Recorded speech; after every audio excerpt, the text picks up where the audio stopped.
오늘 함께 읽은 히브리서 10장 1절부터 18절, 아마 오늘 본문을 이렇게 함께 교독하면서 지금까지 계속 히브리서 말씀을 함께 읽고 묵상해 오신 분들은 이제 좀 그 난해하고 복잡했던 말씀들이 이제 어떤 의미인가 오늘 말씀을 쭉 읽으면서 좀 정리가 되셨겠다 싶습니다.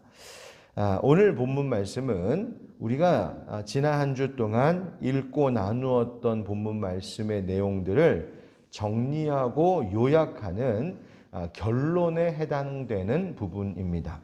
그래서 말씀을 종합적으로 정리하고 다시 한번 새기는 마음으로 오늘 말씀을 함께 상고해 보려고 합니다. 오늘 1절 말씀에 이렇게 기록되어 있습니다. 율법은 장차 올 좋은 일의 그림자일 뿐이요 참 형상이 아니므로 해마다 늘 드리는 같은 제사로는 나아오는 자들을 언제나 온전하게 할 수 없느니라. 아멘. 여기서 율법은 장차 올 좋은 일의 그림자다 이렇게 말하는데, 여러분 장차 올 좋은 일이란 뭘까요? 바로 예수 그리스도 그분, 그리고 그분을 통하여 주시는 하나님의 뜻과 진리를 의미하는 것입니다. 그 예수님의 뜻을 따라 순종하는 바로 그 믿음을 이야기하고 있어요. 그러니까 예수 그리스도를 통하여 주시는 그 진리를 참 형상이라고 한다면 모세를 통하여 주셨던 율법은 그것의 그림자다 이렇게 얘기하는 거예요. 자, 그러면 여러분 생각해 보세요. 원형이 중요한 거예요? 그림자가 중요한 거예요? 원형이 먼저예요? 그림자가 먼저예요? 그렇죠? 예, 원형이 있으니까 그림자가 있는 것이지 그림자가 있어서 원형이 있는 게 아니에요. 시간적으로는 모세를 통하여 주시는 율법이 먼저 사람들에게 주어지기는 했지만 그 본질에 있어서는 사실은 예수 그리스도를 통하여 주시는 하나님의 그 진리가 그게 원형이고 더 먼저이고 그것이 더 중요한 것이다. 바로 그 이야기를 하고 있는 거예요. 그래서 그림자인 그 율법에 따라 매년 반복해서 드리는 이 땅에서의 그 사람들의 제사는 물론 하나님이 제정하신 귀한 것이기는 하지만 하나님께 나아가는 자들을 온전하게 할 수는 없는 것이었다. 즉 그 한계성을 가지고 있는 것이 이 세상에서 짐승으로 드리는 제사이다 라고 말하고 있어요. 완전히 죄로부터 우리를 자유하게 하고 완전한 구원을 이루게는 하지 못하는 그 한계가 있다 하는 것이죠. 만약 사람들이 생각하는 거예요. 그런가? 정말 그건 한계가 있을까? 그것에 대해서 이제 반박합니다. 만약 율법에 있는 제사를 통하여서 완전해질 수 있었다면 뭐하러 매년 반복해서 제사를 드렸겠느냐. 한 번 제사를 딱 드렸을 때 그걸로 다 끝났겠지. 그런데 또 제사를 드리고 나서도 또다시 한 해를 보내는 동안 그 다음에 죄를 깨닫게 되고 또 제사를 드려야 됐다라는 것은 그 제사가 우리를 죄로부터 완전하게 해방시키지는 못하는 한계가 있는 제사였다. 다만 하나님께서 예수님 오시는 그날까지 잠시 그 일에 하나님의 백성들을 맡겨두셨던 것뿐이다 라는 것을 말하고 있는 거예요. 그래서 이 율법은 죄를 기억하게는 하지만 죄를 없이는 못한다. 바로 이 말씀이 1절부터 4절까지의 말씀입니다. 그러니까 율법은 죄를 매해마다 깨닫게는 하지만 죄로부터 온전히 깨끗하게 하지는 못하는 것. 그렇다면 반대로 우리를 죄로부터 완전히 깨끗하게 하고 온전한 구원을 이루게 하는 것은 무엇일까? 바로 예수 그리스도께서 자신을 들여 희생제물로 자신을 바치신 그 은혜는 우리를 온전하게 하는 능력이다 말하는 것입니다. 여러분 믿으십니까? 아멘. 바로 그거예요. 그래서 오늘 본문 말씀에 이런 말씀들이 반복돼요. 자, 10절 말씀 같이 한번 읽어보실까요? 10절 시작. 이 뜻을 따라 예수 그리스도의 몸을 단번에 들이심으로 말미암아 우리가 거룩함을 얻었노라. 우리가 무엇을 얻었다고요? 거룩함을 얻었다. 예수 그리스도께서 그 몸을 단번에 들이심으로. 14절도 한번 읽어보시죠. 시작. 그가 거룩하게 된 자들을 한 번의 제사로 영원히 온전하게 하셨느니라. 아멘. 한 번의 제사로 영원히 우리가 어떻게 되었다 합니까? 온전하게 되었다. 지금 그 얘기가 계속 반복되고 있죠. 17절에도 보니까 또 그들의 죄와 그들의 불법을 내가 다시 기억하지 아니하리라. 하나님께서 다시는 기억하지 않겠다. 완전히 깨끗하게 하신다. 그러니까 예수 그리스도께서 새 언약의 중보자로서 가장 탁월하시고 우월하신 대제사장으로서 우리를 위하여 드리신 그 십자가 제사, 하나님 앞에 자신을 온전히 드리는 그 하늘의 제사가 무엇이었는가? 오늘 성경은 세 가지의 중요성을 이야기해요. 첫 번째는 단 한 번의 제사였다. 그 제사가 반복될 필요가 없었다. 매년 반복할 필요가 없는 단번에 드려진 단회성을 가진 제사다.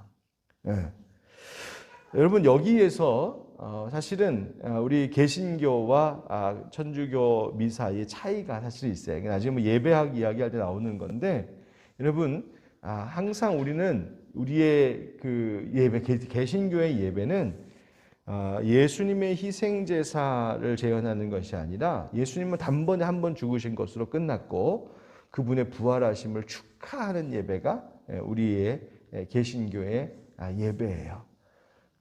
그 차이가 있어요. 그래서 여러분 가톨릭 성당 가보신 분은 아시겠지만 가톨릭의 성당에 걸려있는 십자가랑 우리 개신교에 걸려있는 십자가의 차이가 있어요. 뭔지 아세요? 그래요. 우리 개신교에 걸려있는 십자가에는 예수님이 없어요. 왜? 예수님 부활하셨으니까. 근데 가톨릭 성당에 있는 십자가에는 예수님의 모양이 항상 같이 있어요. 왜냐하면 그 희생 제사를 계속 기념하기 때문에 그래요. 물론 신학적인 차이가 분명히 있지만 우리는 예수님이 이미 한 번으로 끝나셨다. 그것을 이 성경적으로 우리는 예배하는 것이 우리 개신교예요. 잠깐 팁으로 말씀을 드려요. 자, 또 한 가지 이 십자가 예수님이 드리신 제사 여기는 어떤 의미가 있냐면 두 번째는 영원한 제사다. 영원한 제사. 그 말은 뭐예요? 유효기간이 없다. 옛날에는 구약시대의 율법에 따르면 1년짜리 제사였어요. 1년 유효했어요. 그러나 예수님께서 올려드리신 제사는 영원한 영원성을 가졌다. 단회성과 영원성. 그 다음 세 번째, 그러므로 그 말은 뭘 의미하느냐? 예수님께서 자신을 드린 제사는 온전한 제사다. 온전성. 그래서 예수님께서 하나님 앞에 자신을 드리신 이 제사는 단회성과 영원성과 온전성을 가진 가장 완전한 제사였다. 그래서 우리는 그 은혜로 죄사함을 얻고 죄로부터 완전히 해방되었다. 바로 이 이야기를 히브리서가 지금 10장까지 계속하고 있는 거예요. 자, 그럼 생각해 보십시다. 왜 이 히브리서를 쓴 기자는 이토록 예수 그리스도께서 드리신 참 하늘의 이 제사, 예수님의 희생 제사가 단 한 번으로 유효하고 영원하고 온전한 제사라고 이토록 반복해서 강조하고 있는 것일까요? 많은 분량을 들여 매우 논리적으로 여러 가지 근거를 가지고 지금 계속해서 이 점을 강조하고 있는 이유가 있을 거 아니에요. 이유가 뭘까? 지금 이 히브리서 말씀을 처음 듣고 있는 사람들은 유대 출신의 그리스도인들이었습니다. 이 사람들은 그동안 짐승의 피를 흘려서 그것을 뿌리고 제사하는 것을 통해 하나님께 나아갈 수 있는 것이라고 배웠고 평생을 조상 때부터 그렇게 살아왔고 그것을 행해왔던 사람들이었어요. 하나님께서 그것을 제정하시고 명령하셨으니까요. 그러니까 생명처럼 이것을 지켰겠죠. 그런데 이제 예수님을 믿는 믿음을 갖게 되면서 즉 유대교에서 기독교인으로 그리스도인으로 개종하게 되면서 어떤 것을 알게 되었어요? 이 땅에서의 짐승의 피를 흘려 제사하는 것은 이제는 더 이상 의미가 없다. 왜? 예수 그리스도의 피 흘리신 십자가 죽으심으로 이제는 모든 것이 다 되었기 때문에, 그래서 예수님 십자가에서 뭐라고 말씀하셨어요? 십자가에 달리셔서 다 이루었다. 아, 이젠 끝났구나. 다 됐구나. 우리가 또 할 필요가 없구나. 이걸 알게 된 거예요. 그래서 이 십자가 은혜와 그것을 믿는 믿음으로 죄에서 자유하게 되었다는 것을 알게 되었어요. 그런데 알았지만 사람들이 어땠을까? 아, 잘 됐네. 아, 이제 우리는 너무너무 편하게 되었네. 이제 매년 반복하지 않게 되었네. 라고 여기면서도 평생을, 아니 조상 때부터 대대로 그렇게 해왔기 때문에 그 마음속에 뭐가 있겠어요? 이래도 괜찮나? 불안해지기 시작하는 거예요. 예수를 믿었음에도 불구하고 불안해지기 시작하는 거예요. 왜? 눈에 보이지 않는 일이니까. 이미 지나간 일이니까. 왜? 당장 짐승의 피를 뿌리는 것을 하지 않으니까. 피가 앞에서 흘려지지 않으니까. 왜? 매년 반복하지 않아도 된다고 하니까 작년까지는 그렇게 했는데 예수 믿고 나서 올해부터 그렇게 안 해도 된다 하니 얼마나 마음이 불안하겠어요. 이래도 되나? 그런데 이 구약의 율법에 따라 매번 열심히 반복하기 위해 열심히 했던 이 반복했던 수고를 더 이상 하지 않고 믿음만 가지라고 하니까 이 마음에 불안함이 있죠. 의심이 가죠. 뭔가 이상하다. 익숙한 것 버리고 익숙하지 않은 것을 대하는 불안함이에요. 그러다 보니 유대교 출신 그리스도인 중에 어떤 사람들이 생겨요? 이건 못 믿겠다. 옛것으로 다시 돌아가자. 그래서 배교하는 일들이 벌어지는 거예요. 그래서 그 당시에 그 초대교회 유대 출신 그리스도인들에게 아니다. 너희가 이제 와서 믿음을 버리고 또다시 옛 율법, 옛 제사로 돌아가려고 하는 그것은 하나님 원하시는 것이 아니다. 왜? 지금 우리에게 주신 예수 그리스도의 그 드리신 하늘의 제사가 이전에 우리 조상들이 드렸던 제사보다 훨씬 탁월하고 단회적으로 끝났고 영원하고 온전한 것이기 때문에 우리가 지금 믿는 이 예수 십자가의 은혜가 진짜다. 이것을 지금 강조하고 있는 말씀인 거예요. 자, 그래서 오늘 5절, 6절 말씀도 한번 보실까요? 5절, 6절. 5절, 6절 다 같이 시작. 그러므로 주께서 세상에 임하실 때에 이르시되 하나님이 제사와 예물을 원하지 아니하시고 오직 나를 위하여 한 몸을 예비하셨도다. 번제와 속죄제는 기뻐하지 아니하시나니. 아멘. 뭐라고 말씀하시는 거예요? 너희들이 정말 짐승의 피를 흘려 제사하는 것이 더 나은 것처럼 여기느냐? 아니다. 우리 유대인들이 하나님이 기뻐하실 제사를 그럼 그동안 잘 드렸는지 한번 생각해 봐라. 그러면서 무슨 얘기를 하는 거냐면, 여러분 이런 일들이 있었거든요. 이사야 선지자를 통하여 하나님께서 책망하신 일들이 있었어요. 어떤 일이냐면 하나님 말씀하시길 이사야서 1장에 너희가 아무리 많은 재물, 아무리 많은 수양으로 번제를 하나님 앞에 드리고 살찐 짐승의 기름으로 날 배부르게 하고 수송아지 어린 양 수염소의 피를 나에게 바친다고 한들 내가 기뻐할 것 같으냐? 여러분 생각해 보세요. 유대인들이 얼마나 충격을 받았겠어요. 그렇게 열심히 제사했는데 내가 그거 기쁘게 받을 것 같냐? 천만에. 하나님 왜 안 받으십니까? 왜 기뻐하지 않으십니까? 내가 원하는 것은 그런 것을 원하는 것이 아니었다. 그것은 그냥 도구이고 수단에 불과했지 진짜 너희에게 원했던 것은 너희의 마음이었다. 너희의 믿음이었다. 너희가 그런 것 가지고 와서 내 성전에 성경의 표현대로 마당만 밟고 간다고. 성전에 와서 마당만 밟고 가는구나. 그거 다 헛된 일이다. 내가 바라는 것. 그런 것이 아니다. 하나님께서 책망하시며 꾸짖으셨던 일이 있었어요. 그럼 하나님 뭘 원하십니까? 사무엘상 15장 22절에서 사무엘이 뭐라고 합니까? 여호와께서 번제와 다른 제사를 그의 목소리를 청종하는 것을 좋아하심 같이 좋아하시게나이까. 순종이 무엇보다? 제사보다 낫고 듣는 것이 수량의 기름보다 더 나으니. 미가 선지자를 통하여서도 말씀하십니다. 미가서 6장 6절부터 8절 말씀에 내가 무엇을 가지고 여호와 앞에 나아가며 높으신 하나님께 경배할까? 내가 번제물로 1년 된 송아지를 가지고 그 앞에 나아갈까? 여호와께서 천천의 수양이나 만만의 강물 같은 기름을 기뻐하실까? 내 허물을 위하여 내 맏아들을 내 영혼의 죄로 말미암아 내 몸의 열매를 드릴까?